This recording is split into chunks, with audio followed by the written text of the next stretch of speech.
কি জায়গা জমি ভেজাল নাকি? না, জমি জমা না।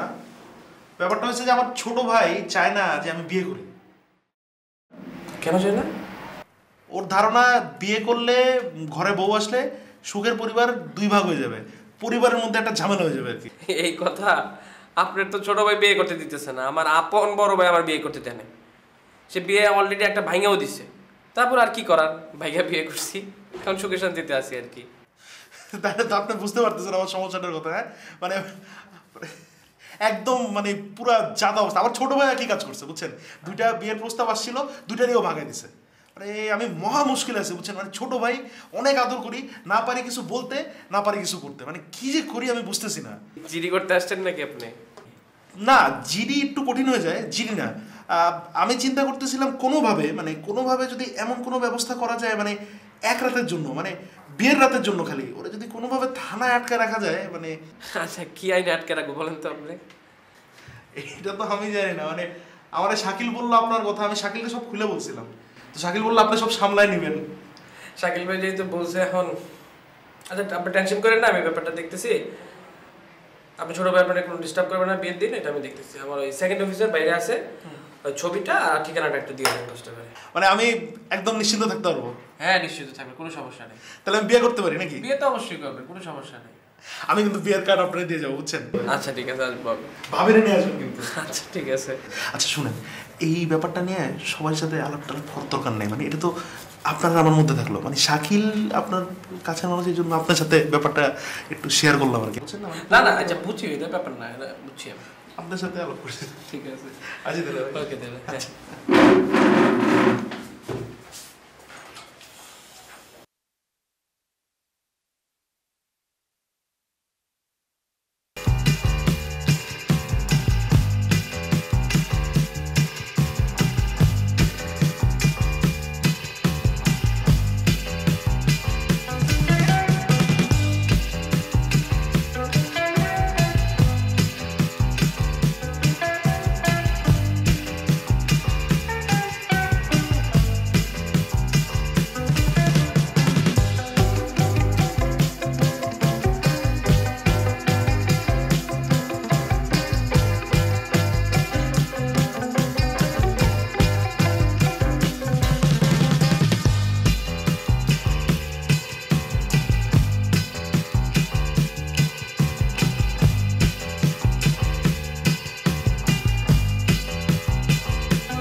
আমি ধরে লিখা।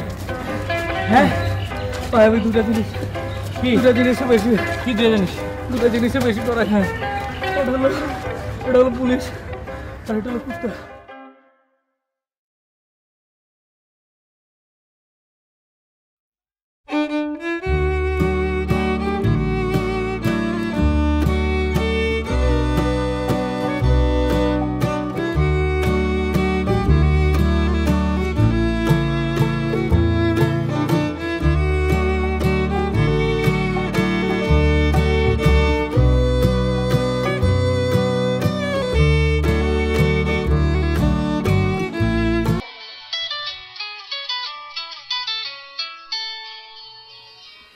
একটু আসতেছি।